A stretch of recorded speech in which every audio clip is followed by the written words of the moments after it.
اب یہاں سوال یہ آپ کے ذہنوں میں یقینی بات ہے پیدا ہوگا کہ احسان کیا چیز ہے؟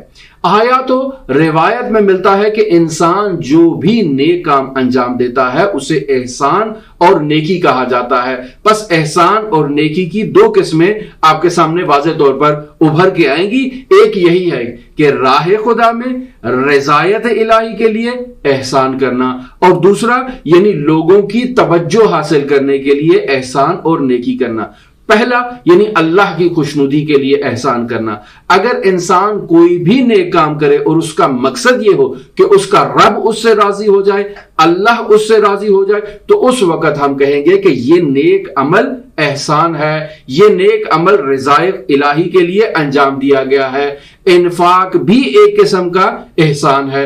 خداوند متعال قرآن مجید میں سورہ بقرہ کی آیت نمبر 159 میں ارشاد فرماتا ہے وَأَنفِقُوا فِي سَبِيلِ اللَّهِ وَلَا تُلْقُوا بِأَيْدِيكُمْ إِلَى التَّهْلُكَةِ، یعنی راہ خدا میں انفاق کرو اور اپنے ہاتھوں سے خود کو ہلاکت میں نہ ڈالو۔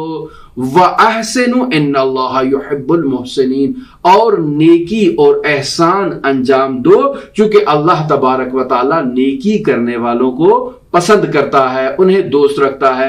پس اس آیت سے یہ واضح ہو جاتا ہے کہ انفاق ایک نیک عمل کا نام ہے جو انسان کو ہلاکت سے نجات عطا کرتا ہے، جو انسان کا ہاتھ پکڑ کے اسے بخشش کی طرف لے جاتا ہے۔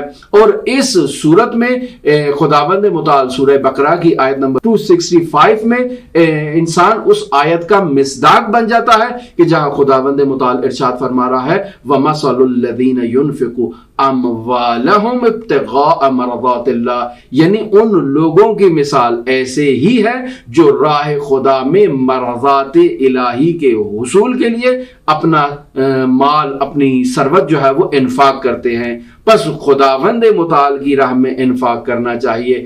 بلا من اسلم وجہہ للہ، یعنی جو بھی خداوند متعال کے آگے اپنا سر تسلیم خم کر لے، یعنی خداوند متعال کے آگے مطیع ہو جائے، فَهُوَ مُحْسِنٌ، تو یہ نیکی کرنے والا شخص ہے، فَلَهُ أَجْرُهُ عِنْدَ رَبِّهِ، تو یقیناً اس نیکی کرنے والے شخص کے لیے خداوند متعال کے پاس اجر محفوظ ہے۔